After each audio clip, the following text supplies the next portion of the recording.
Welcome, everyone, to our final episode of Calm Together, our weekly web series on effective communication.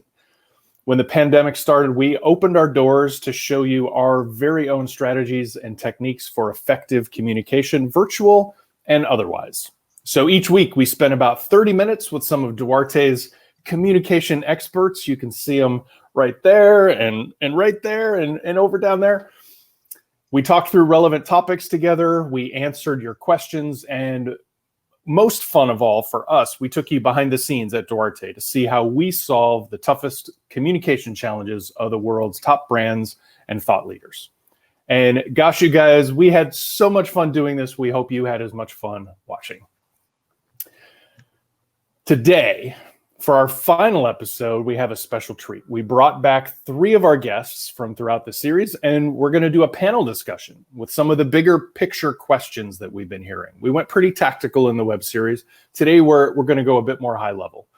So let's start with some introductions. All right, right down here, he's a content developer at Duarte and an accidental expert in virtual platforms. He is also the only guest to be appearing for a 3rd time in this series. Please welcome Cody Dishman. Thank you. Woo. Yeah, Doug, I'm assuming it's because you're waiting for me to get it right, and that's why I keep coming back. That's right. Another at bat. Yeah, thanks for giving me another try. All right, and right over here, he's an associate creative director at Duarte, and he's the only guest on today's show, as far as I know, who can play the bagpipes. Thank you for joining us today, Dan Derler. That's right. Particularly an instrument that is better virtual. Because you can adjust the volume, is that why? Maybe. Now, over in the lower right corner here, she is a senior content developer and executive speaker coach at Duarte. She and her husband are currently crossing the country. They're in Florida right now, doing the van life thing. And she is never, ever, ever without a cup of coffee in her hands. There it is. Welcome to you, Dr. Megan Stevens. And thank you again, all of you, for being willing to participate today. We've got some big picture questions to talk about. And I want to start with one that I know we're all familiar with. Zoom jail. Zoom jail is a real thing, as we all know by now. Staring at that screen all day is now scientifically proven to be exhausting. And by the way, so have WebEx jail and FaceTime jail and video conferencing jail. They're all scientifically proven to be exhausting. So how do you decide if and when to change up your format to something else, like audio only or just video, or when to use slides, when to do a pre-recorded message, when to just send it in an email? How do you decide if and when to change the format? And let's start with you, Cody. What do you think about that? Yeah, sure. So, in my previous company, I worked at a tech company, and there's a lot of stand-up meetings. People call them daily stand-ups, or, maybe it's a weekly meeting. But anytime you're having a regular meeting, or especially like a status update type meeting, where visuals aren't probably playing a really important role, that's a good chance to encourage everybody to do something else during this meeting. Go, take a walk, get on a bike, whatever. Get your body moving while you're doing this meeting so that you're not just staring at a screen. That's a great idea, because you can just put headphones on and go outside, go for a walk, and you got it. You can still participate and have a gathering. What about you guys, Dan and Megan? What are your thoughts on when to change the format? Well, I'll flip it a little bit, Doug. I find myself really wanting that connection with people. So if a conversation is becoming lengthy in a different communication channel like Teams or even through email, I'll call a Zoom. And I know that's a little bit opposite of what you asked, but I really feel that connection is so much more important if it becomes a lengthy conversation. Yeah, at some point you're wasting time trying to solve something over words, the written words. So it's faster and better in some ways to go virtual for that. Absolutely. Yeah. Megan? A lot of my work is project-based work with clients. So it's a lot external facing. And that means it's got clean starts and stops. And so in the last 3 to 5 weeks, I've changed my position. I used to think, no, always on, everyone camera always on. But given, Doug, what you mentioned about people feeling exhausted, finding ways to give them a break. So I find myself curating the experience of the project a lot more than I used to, and say to myself, I want to kick off with video so we can all see each other during that first phase. But then I'm going to pick strategic places throughout where I don't think we need videos on. And I'm going to give the client the heads up, like, hey, this is an audio only call, to let them know they're off the hook. Now, I'm always prepared to flip the camera on if they do, because I never want to leave them alone. But I found that if I get on and don't have the camera on, they won't turn it on themselves. Yeah. So I've curated that experience to build in those cognitive breaks for people. Yeah, for sure. And what I hear under the surface there in all of you is that there's a price to being on camera now. And maybe 3 months ago, it wasn't that same kind of price, or it wasn't noticeable. But it's noticeable enough now that you have to consider if you're going to charge that price. You know, is your meeting, is this gathering important enough to ask of that? And Dan, what I hear under the surface from you is that there's also a value to that sometimes you should be using when you might not have been. So you have to decide both ends of that spectrum. Should I be using camera when I wouldn't normally because the connection is worth it? And then on the other side of that, am I just using the camera because that was my default? Maybe I need to look for an excuse to let people go for a walk and participate over audio. That's great. Okay, so while we're talking about virtual settings, why is communication so different in a virtual setting? We can all agree to this. We've all seen it and experienced it for 3 months now. Why is it so different? Dan, you want to take that first? Yeah, sure. I would say there's so many new variables, right? I mean, it boils down to your connectivity even. You want to have this connection with people, but like if your internet isn't working right that day, it is the most stressful thing. So you're starting there just to start the conversation. And then from there, you have your environmental factors. I was very self-conscious of even this meeting, so I put up a plant. We saw, that's a great It's a great addition. Looks good. I mean, you start there, right? Connectivity, your environment, and then it's the content that you're actually bringing to the table. But that starting point is so much further than just a face-to-face. Got it. What about you guys? It seems that there is an audience to forgive you when you're in person, and you don't get that same sense of leeway when you are in a virtual communication setting. At least you don't feel it as the speaker. So I know I can get the audience on my side if I'm in a room with them. Yeah. And I have this moment of anxiety, like, well, if I mess up, can I get them back? Have I kept them engaged enough not to be distracted by anything else in their environment? It's just all these little tiny pressures that add up that bring a whole level of angst that I don't think I feel when I'm in a face-to-face setting. Yeah, it's very different.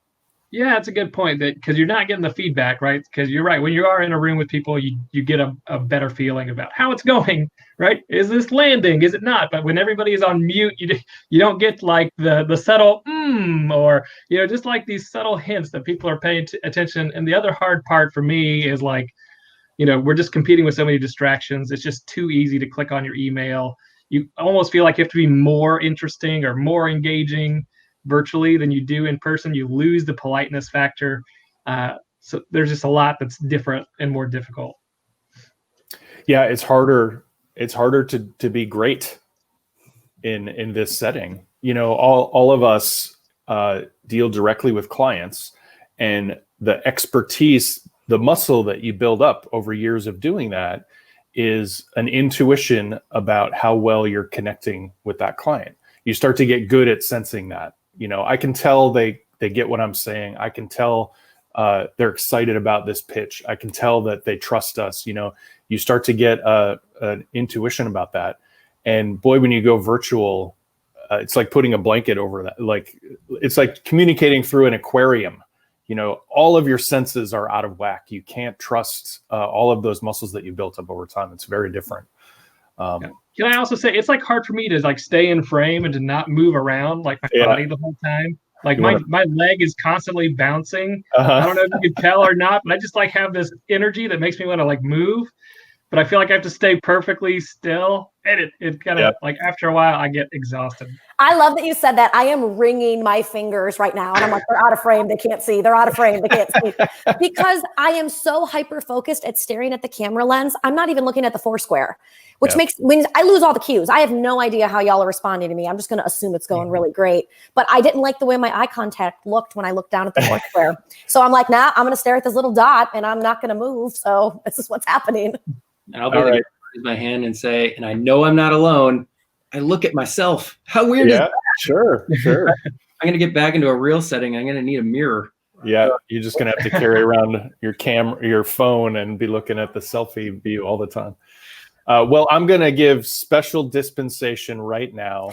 Megan, you're doing great. Your eye contact is great. I want you to relax and look at the rest of us while you're talking. Hi, everybody. Then you can see us nod and smile and laugh at your jokes. So special dispensation. Okay.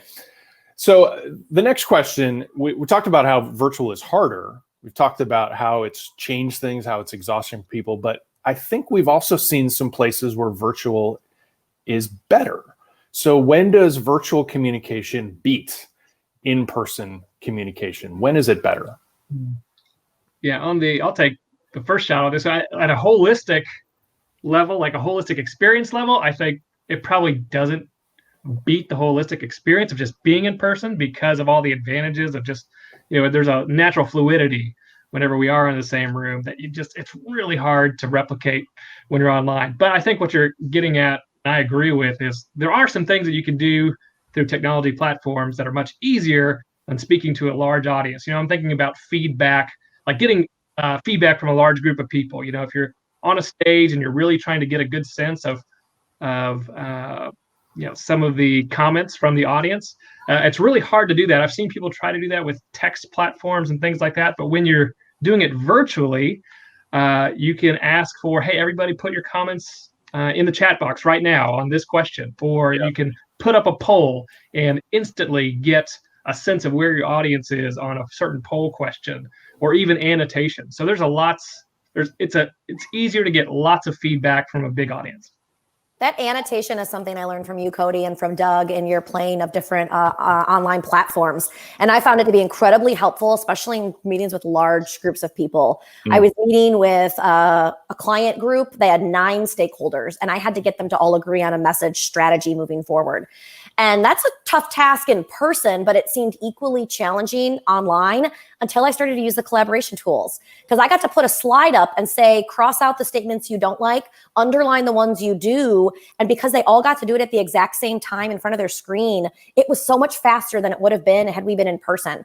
We have exercises we do to get people out of their chairs if we're in a long meeting, alignment meeting with people face to face. But this was just so speedy. And it made me think, I wonder if this is better for people who like to be thoughtful. Maybe for introverts who don't want to jump out with an answer. They want to think through their response to make sure they're sharing something of value. It's like I gave them permission to go quickly, and I let them all use the same color, so I didn't know who was who. And we just got to quickly get a frequency count on some of the items that I was trying to get alignment on. So it's more efficient, faster, and for folks, certain folks prefer to work that way already. So it leverages some of their strengths better than an in-the-room situation might do that. What about you, Dan? What do you notice? So I've gotten in the habit recently of recording everything and, of course, asking if that's okay. But what that does is it keeps a digital record. Even if the meeting, there's no value in it in the end, you can just ditch it. But I would say 9 times out of 10, there's good stuff in there. You hang on to them, and you would be surprised how many times you reference those materials, and they're always there because it's all digital all the time now. Yeah, I think that's great. I think something I'm hearing under the surface of all your answers is that we were already a hybrid collaboration world, because some folks were going to be in other places than other folks. It's rare to get every single person in the same room now because we have all this technology. So when the pandemic hit, it became everybody's virtual and remote, and that was like an equalizer. That was like you're no longer a second-class citizen being remote. Like Cody in our episode, we talked about how everyone on the remote experience had a terrible time. And now everybody's in a virtual experience. So the tools and the format of the meeting or the presentation is tailored to that experience. And I think that in some ways that makes it better for everybody, because the whole can experience things better. Yeah. Oh yeah, totally agree with that. Like it has been so, and I've been working remotely since September. Right. So and it is an equalizer for me, like, because just like you said, everything's optimized now for the remote audience. So it's not like everybody who's in person, they get the real energy, and then the rest of us, we get kind of this delayed or like, I always felt like I was like missing out on jokes, or like I was like, wait, what just happened in the room? But luckily, that's not happening anymore. Everybody's missing out on the joke now. So thanks. Right. It's true. Cody and I are on the same team. In the last couple of weeks, I've been like having some soul searching about how bad of a team member I've been to our remote employees. Like, why wasn't I including them? Because I would cross talk with someone in the room and be like, never mind. The camera people don't need to know. We'll just talk about it. How rude of me. What was I thinking? Is all the jokes are now in live chat, right? That's right. That's where they come. All the jokes live in one place now. That's great. That's right. Put in your favorite joke in live chat right now. Yeah, everybody share your favorite joke, and our producer Emily will pick the best one, and we'll share it with everybody. Okay, so let's talk about, throughout our series, we talked about the 3 legs of the Duarte presentation ecosystem stool. We talked about content, we talked about visuals, and we talked about delivery. So in virtual communication, which of those 3 is most important? And the 3 of you represent all 3 of those areas. So I'm going to have you all answer at the same time. Which is most important? 3, 2, 1. Content. Oh, content. Dan, what do you say? Yeah, I just feel like I have to say visuals, being a creative director and all. Content is super important. I will say, I'm just going to take the mic here. Visuals have changed quite a bit. We've seen ourselves having to simplify them and move away from aspect ratios, like the size and shape of the rectangle we design in, to fit this new format rather quickly. So a lot of things have kind of taken the back seat. Animation doesn't play quite as well through a virtual setting, but we also have found that what we do visualize, it's so much more important now to be crystal clear. To really be attention grabbing. So it's like more emphasis has been put on the quality of static design, but at the same time, it's been simplified. All right, I'm stealing the mic now. Listen, Go. I've been a speaker coach for almost 17 years now. So I wanted to say delivery so bad. Like I was like, oh, I'm going with delivery. But I think in the virtual setting, people have even a lower tolerance for you wasting their time. I'll handle the weekly team meeting where I got to walk into a room and be like, whatever, we're going to blah, blah on about stuff for a little bit. I won't handle it in a virtual environment because it seems like every moment is precious. I am more exhausted than I have ever been in a work environment because of all of those other things that we mentioned. And so you've got to really tighten the content to make it be purposeful. You've got to make the adjustments so that it has value to the people that you're speaking to. And that is why I'm leaning closer to content than delivery. As someone who leads that weekly team meeting, I'm only a little bit self-conscious of the blah, blah that we did. I didn't mean your weekly team meeting, Doug. All right, Cody, you. Yeah, I'll defend delivery for you, Megan, because I mean, it is a little bit of a false choice, right? They're all 3 super important. But man, delivery is hard to do. Already in person, it's hard to do. Virtually, it's even harder, but it makes a huge difference when you see somebody who's presenting, coming with energy and enthusiasm. And in fact, you need more of that, and you need more engagement. And because it's so easy to lose your virtual audience. Like if as a speaker, I'm not engaged, or if I don't appear interested in what I'm talking about, whoa, man, you will lose your audience super fast. Yeah, one of the things we say in our Captivate workshop, we ask that same question: which is more important, content, visuals, or delivery? And the answer is yes. They are equally important. If you're trying to get a message across and move an audience, you can't take one of those stools out, one of those legs out. You just can't. It requires all of them, and that includes even if you're audio only. you're creating visuals in their mind. You're helping them see things in their brain. That counts. That's design too. That's visuals. When you're telling a story and shaping how they see things. Okay, I think we've got time for one more question before we need to shift to our special guest. So I want to ask this question. As a presenter or leader in the room, and all of you have been throughout this pandemic, how do you change your mindset when it's a virtual presentation or a meeting? What kind of shift do you have to make in order to set yourself up to be successful in that arena? I'll just say I'm trying to get people involved as quickly as humanly possible in virtual settings when it's not just a straight presentation. Usually, I don't know, I might have been more in an in-person session, like give more context or do more of an introduction where I was just talking at them. Exactly right. Yeah. But instead, I'm trying to get them to pay or to participate as soon as possible. I think this harkens back to one of the first questions, like what's the difference there? For me, I find myself right before kind of doing like all right, let's do this, to bring the energy, to keep that engagement level up. And even on internal meetings, I think that's just as important. That energy is, it's, well, I don't want to say infectious. That's not the right word. Contagious. That's not the right word either. It really, it carries through to the rest of the group. And if you don't bring that energy, especially as a facilitator or someone leading a meeting or brainstorm, things can fall flat. And I feel it's a massive disservice to the task at hand and the folks in the room.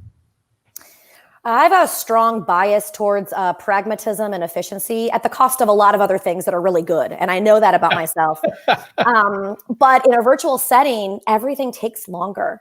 It takes longer to connect. It takes longer to show up from your next meeting. It takes longer to get consensus. Like there's all this stuff that just takes more time. So I've approached the virtual meetings that I'm leading with that. I might not get through all the things I need to get through today. I'm going to try really hard to curate an experience that does, but I'm going to be okay as long as we move the ball forward a little. We're just trying to incrementally get somewhere, not the very grandiose finish lines that I like to set myself in person. I love it. I hear you saying that you're a little more patient with yourself and the rest of the world. Yes.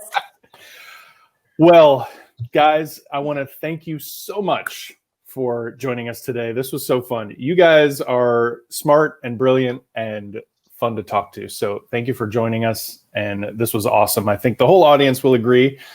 While you guys head backstage, I'm going to introduce our next guest. Yeah, high fives, everybody. She is known as the storyteller of the Valley. She is our CEO and the author of 6 best-selling books. For over 30 years, she's led Duarte Incorporated to work with the highest performing brands and executives in the world, and then take the insights learned from those projects and transform them into training that everyone can learn and benefit from. And she has 2 grandsons and 1 granddaughter. Please help me welcome Nancy Duarte.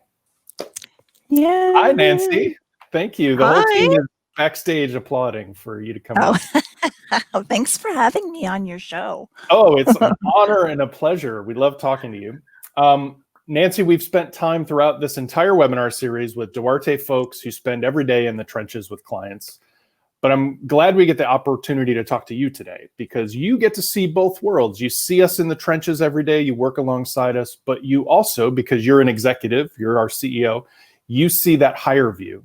And I'm hoping we can explore some of that today. Sound good? Sure, yeah, ask me anything. So my first question for you is, how has the pandemic changed virtual communication, both for presenters and for audiences? What are you seeing out there? Well, the biggest change has been weight gain and lots of activewear to accommodate that.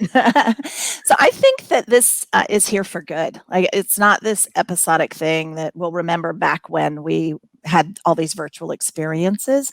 I think because it's kind of tied to a traumatic event of a pandemic, it's going to become like a really deep-seated cultural thing that some people might have a hard time letting go of. So there's this there's this higher tolerance for, more casual ways of communicating. I don't know if you remember I don't know, like 6 months ago, the BBC reporter was talking and looking at the camera, and then his little kid ran in the back, and then the wife ran out, and it was like, oh my gosh, it was all over the internet. Now it's like, yeah, now it's like you got babies screaming in your face and trying to get your work done. So I think there's just going to be a less rehearsed, less formal, and that's okay.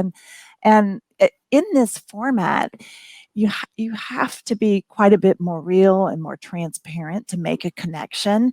Yep. So there were a lot of CEOs that had to communicate really important things. And I gotta say, my favorites were the two male CEOs who cried. The Verizon CEO, the Marriott CEO, really, really heartfelt remote messages. I think I felt the same had I been in the room as if I hadn't been. So I just think that things are just changing, and it's going to be permanent. A lot of the permanent changes are happening.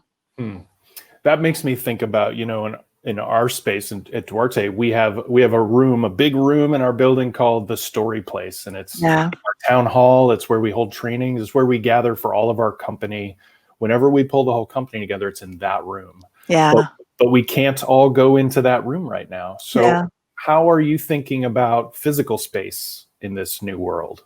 Yeah, I think, Duarte, we just have to have a space and a sense of place. If you think about storytelling, we need a place to go where there's a campfire and where we can bond. And, everyone was already talking about earlier is the craving for human connection. So I do feel my brain isn't as alive as when I'm in the room with a person. I think my brain's become malleable. Like I actually physically light up now when I see people, but it took a while with the Zoom fatigue and all the things you guys were talking about. I really just want a hug, that's where I'm at. And so we'll get there. Story Place will be alive and well for a long time. Yeah, I don't think that need for being in the same space as others will ever go away. I mean, even before the pandemic, people would say that watching a football game or a baseball game, you can see it much better at home on your TV. You've got these big giant TVs, and people still show up at the event. They want to share in an experience. Same with movie theaters. You can see it at home in really high quality, but people want that shared experience. So it'll be interesting to see how it comes back. Phased at first, but that hunger will still be there for that. Yeah, when a story is being told, there is a phenomenon called communal effervescence, and people want to feel that. Like it's a tangible, almost a spiritual level experience where your hearts are binding together and your brains are firing at the same time. And it's a little harder. It doesn't translate as well through the virtual mediums. It does not, no. Yeah. We've had we've had to say goodbye to a couple of Duartians who moved on since the pandemic, and having a goodbye party when you can't hug them, you can't, you're not in the same space. You're not just shoulder to shoulder with someone. It's very different and not as good. I think most people would agree. Yeah. So events, Duarte services a lot of events. We support companies who have these big conferences and trade shows. And a lot of them were canceled or completely transformed this year into a virtual setting. So what are you seeing out there next in the world of events? Well, for starters, virtual is here to stay. There's actually a lot of public speakers now who are like, wow, I didn't have a life. I was on an airplane all the time. So there's ways to holographically drop presenters in. I think if we saw a presenter join on Zoom, it wouldn't feel like that made the event cheap. Like, I don't think people will feel that way as long as the content is good. And I think what I'm hearing so far from event companies and from training businesses, I'm on these calls with a lot of leaders of training businesses. They say they think about 50% will stay virtual. And the ones that are doing it really well are standing out. The ones that really, I think to some of what you guys were even talking about, where you're really engaging the audience, really pulling them in, they're going to rise above the rest. It's crazy, but our virtual workshops are actually getting like the in-person ones get like a 9.6, and the in-persons get like 9.6 or something like that, and then the in-persons are getting 9.8 scoring out of 10. Because you mean the virtual? Our virtual classes, our virtual workshops, and so we did it well, yeah. And so I think if you do it well, you really, really stand out.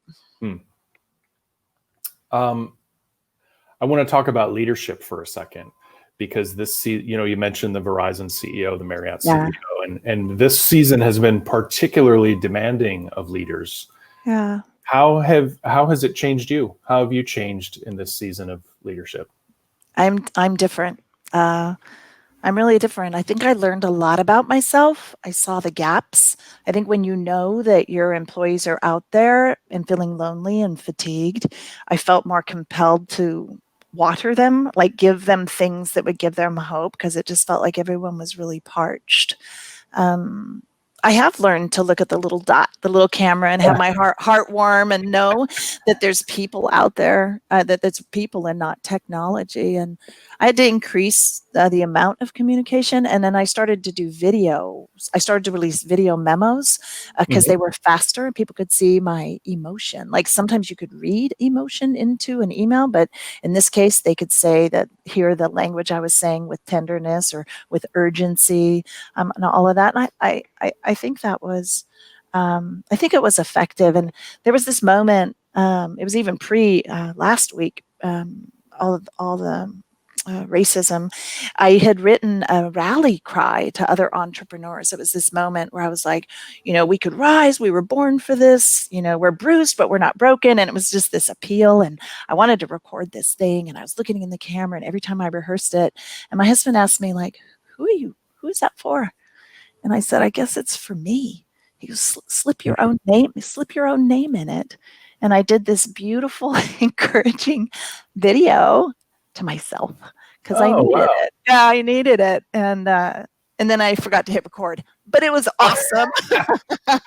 And so I don't know. It's been a very interesting season where we go through these ups and downs, and yeah, I had to do my own little talk to myself virtually on a camera, to just stay brave, right? And just stay in the game and stay engaged. So, yeah. You said to us as a company at the beginning of all of this, you said that seasons like this are when leaders rise. Yeah. And we've only seen you rise higher. Oh, so that's really nice. It was kind of video I did for myself. Well, Nancy, we're just about out of time, and that's bringing us to the very end of this whole series of episodes that we've done. But I know that you have some good news for us on the webinar series front. Yeah, so coming soon, I will be hosting a LinkedIn Live series. If you're connected in any of our channels, you'll see it be announced there. So before it starts, we really want to hear from you, what kind of questions you'd have, what kind of things you'd like to hear from us. So you can go ahead and put it in the chat and just talk to us about what you'd like to see that look like. And follow me on LinkedIn and any other channels, and you'll start seeing that come out pretty soon. Awesome. So if you have questions you'd like Nancy to address and answer in this series, you can drop them in the chat right now, whatever platform you're watching us in, and we'll capture those and make those part of the series. That's great. Well, Nancy, before we go, I know we have a lot of folks looking for more help right now. So as we do on every episode, let's do our Big Five countdown, ways that Duarte and you can connect to improve your communication. We have 5 virtual workshops based on Nancy's best-selling books. So we've got Visual Story, Data Story, Resonate, Captivate, our newest Captivate for virtual communication, which is designed for this world that we're in. We have 4 self-paced online courses. They're from 90 minutes to 4 hours. They cover story, design, and delivery, those 3 legs of the stool that we talked about before. That's 4. We've got 3 different packages of speaker coaching available to you. That means one-on-one virtual speaker coaching for you or your whole team. At least 2 places where you can watch the entire series of Come Together episodes. So you can go to our blog at duarte.com and our YouTube channel. Look for Duarte Inc. on YouTube, and you'll find all 6 episodes up there, including this one, probably by Monday. That's 5, 4, 3, 2, and 1. As we come to the end of our time together, one last set of thank yous. So I want to start by saying thank you to our guests today. We had Cody Dishman, Megan Stevens, Dan Derler, and thank you, Nancy Duarte, for joining us on our last episode. Thank you to our producer, Emily, as well as Kat, Alexa, and Julie for all their work behind the scenes. And I want you all to know that this series took a much larger group of people than just who you've seen on screen. So thank you to Alexis, Patty, Jeff, Haley, Nicole, Amanda, Kate, Charity, Brittany, Wanley, Shane, Danielle, and Ash. And if there's anyone that we've left off that list, thank you so much for helping out and making this such a fun and awesome series for everyone. And finally, as you know, to all of us at Duarte, the audience matters most. So thank you for being our audience. Be well, everyone, and good luck on your next presentation.